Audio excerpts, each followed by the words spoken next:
Welcome to Academic Gain Tutorials. In this video, we will discuss about dividend risk management using sector limits. First, dividend risk management using sector limits means setting a maximum portfolio allocation for each sector so that no single area of the market becomes too dominant in your portfolio. In simple words, this strategy helps investors reduce concentration risk and avoid depending too heavily on one industry for income and stability. To understand why this matters, it is important to remember that every sector behaves differently. Some sectors may perform well during economic growth, while others may struggle during inflation, interest rate changes, or recessionary conditions.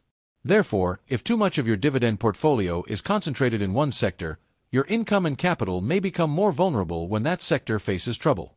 Next, sector limits help reduce concentration risk, protect dividend income from sector downturns, improve diversification, and create a more stable long-term portfolio. As a result, investors can build a dividend strategy that is more balanced and less exposed to sudden shocks from one part of the economy. After that, the first step is to understand sector risk. Common dividend sectors include utilities, consumer staples, healthcare, energy, financials, REITs, telecom, and industrials. Each of these sectors has different risk levels, yield profiles, and sensitivity to economic cycles. For example, utilities and consumer staples are often considered more defensive, whereas energy and industrials may be more cyclical. Then, the second step is to set sector limits. A practical rule is to keep core defensive sectors at a reasonable cap, such as around 20% each, while higher risk or cyclical sectors may be limited to around 10 to 15% each. In addition, individual stock exposure inside any one sector may also need a limit, such as 3 to 5% per stock.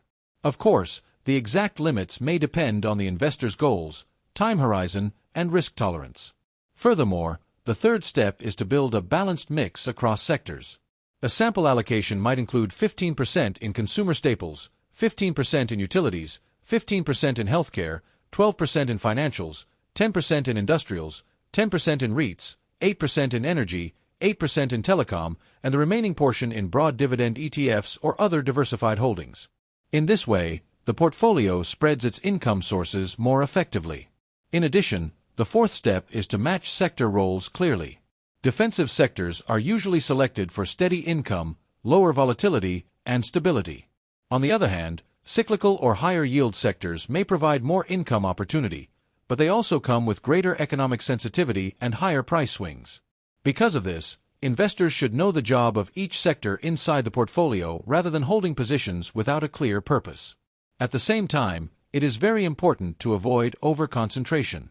If one sector generates too much of your dividend income, then your overall financial plan may depend too heavily on one industry.